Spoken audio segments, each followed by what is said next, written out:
Army. Big mistake when another administration took out Iraq. You know, you had two for centuries. They would fight each other under different names, under religion, but they were the same strength.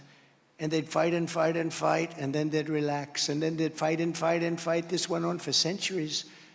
And then somebody who wasn't a very smart person eliminated one of the sides, and the other one was left with nobody to fight. And now the other one basically has Iraq as a subsidiary.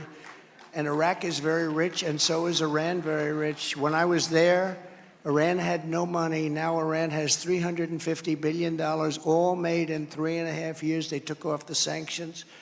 But Iraq is like a subsidiary of Iran. Don't let anyone ever tell you. And Iraq has over $300 billion. So this is a very rich two nations, and they are essentially one. And they're getting closer and closer all the time. This is a nightmare that should have never happened. Iran, Hezbollah, Hamas, the Houthis, you see the Houthis all over? They've long dreamed of making all of this come true, and if Kamala Harris wins the election, her weakness and incompetence, she's grossly incompetent. Look, she can't do an interview, okay? And let me tell you, I won that debate by a lot. By a lot. You know, I walked off the stage, I said, man, did I beat her, even though I was against 3 people. I kept saying, I said, what are you doing here? And you know, the things I said were right. Like I said, we have massive increases in crime. And David Muir said, that's not true. The statistics show that crime is going down. Anybody in their right mind, take a look at what's happening from the border. That we have crime that's worse. I said, you're wrong on that. Crime is going down. Now let's go to the next one. I said, what the hell was that all about?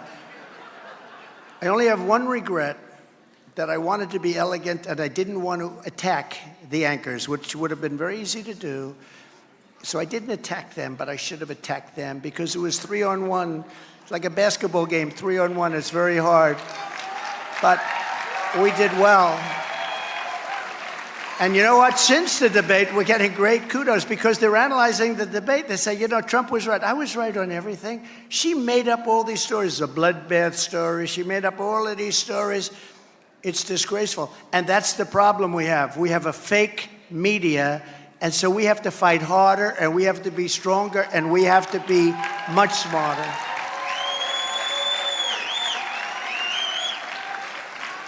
And by the way, Israel and Jewish people are attacked by the media that I can't even believe. The New York Times is controlled by a Jewish family.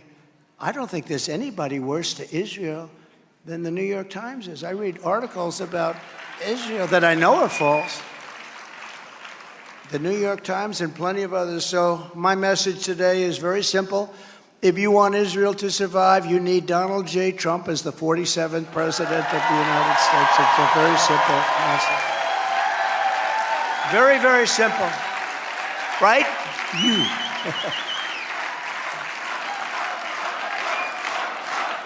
Thank you. Thank you, everybody. Under my leadership, America will once again stand shoulder to shoulder with our friend and ally, the State of Israel. Right now, all they do is fight the State of Israel. Don't do this, don't do that. I will support the same people that gave us Afghanistan are telling you what to do, by the way, which every one of those generals should have been fired. You know, I knocked out ISIS in 4 weeks. It was supposed to take 5 years. I did it in 4 weeks. I had great generals. We have the greatest army in the world. But not the people that are on television. These are people that don't know what the hell they're doing. They should have all been fired. I will support Israel's right to win its war on terror, and it has to win it fast. Will you please win it fast? Win it, but you have to win it fast if you can. And I was always, thank you very much. I will always defend Israel's fundamental right to exist as a Jewish nation in the Jewish homeland. That's what it's about, isn't it? But remember this, you're under attack like never before. There's never been a time like this that people can remember. This was a period, they say, if you read, and I find it very interesting, but this was just before the Holocaust. I think there's a very great similarity because nobody can believe what's been happening. If Kamala Harris wins instead of the most pro-Israel president ever, which I have been already declared to be, you will have the most anti-Israel president by far, far worse than Barack Hussein Obama.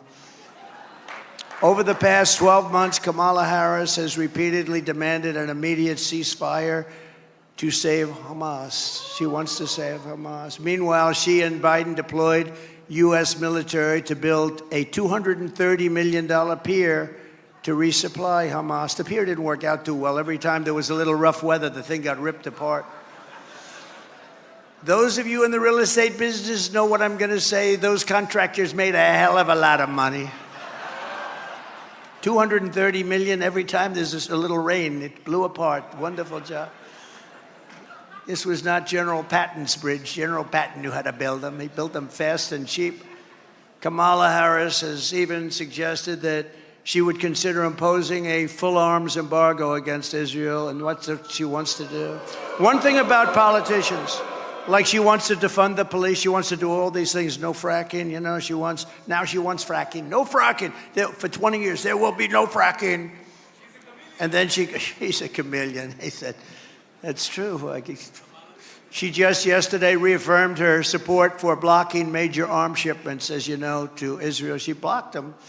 If these are positions Kamala Harris takes before the election, just wait to see what she would do after the election. You won't have a country left. Israel will be doomed. I really mean that. Israel will be doomed. And, you know, I said to Miriam today, I said, you know, they have to go through a little tough love here today because we have to tell the facts. Israel will not exist within 2 years if she becomes president. And what a difference a president makes. Big difference. Just 4 years ago, when I left office, the United States and Israel were safer, closer, and stronger than they have ever been before, by far.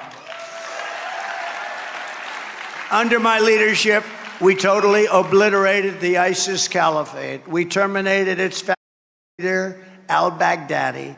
I withdrew from the horrendous Iran nuclear deal and imposed the toughest ever sanctions on the Iranian regime.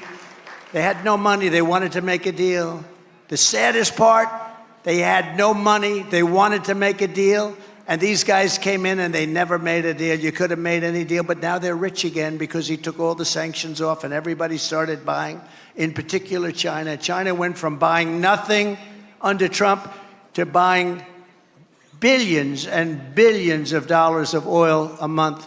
I withdrew from the anti-Semitic UN Human Rights Council, which was a big thing. I sanctioned the anti-American and anti-Israel radicals of the International Criminal Court. Many of you know what that meant. That was a big deal. I defunded the Palestinian Authority and choked off all of the money to Hamas. Don't forget, nobody ever did that. I said, how much are we paying them? Almost $1 billion, sir. I say, they treat us so disrespectfully. They say death to America, and we're giving them money. Why are we giving them money when they say death to America?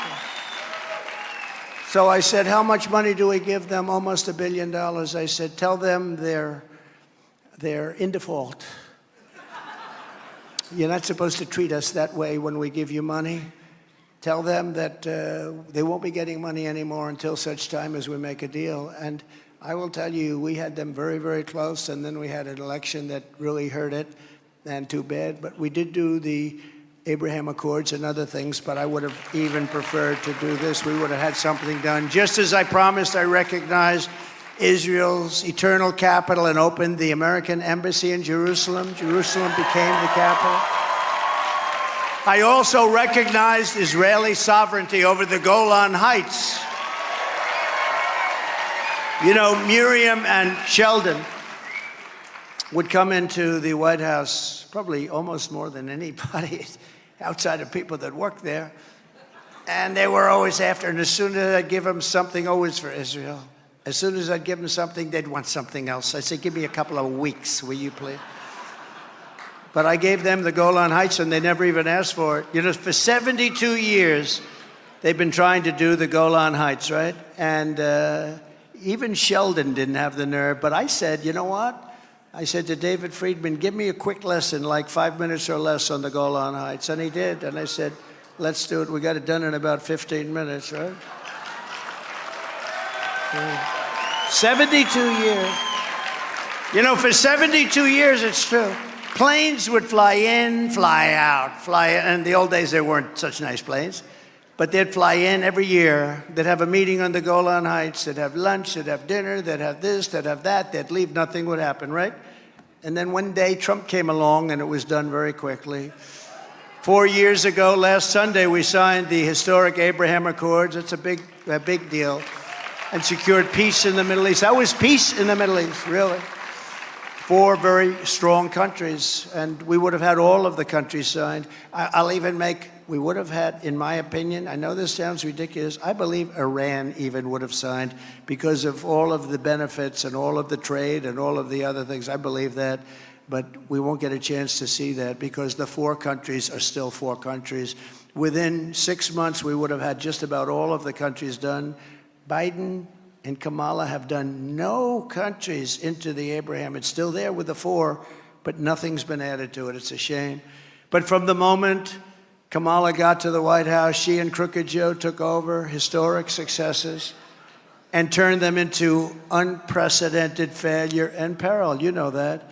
Harris restored funding to the Palestinian organizations immediately, giving them billions and billions of dollars. And much of that money went directly to Hamas. Then Kamala and Joe Biden delivered over 100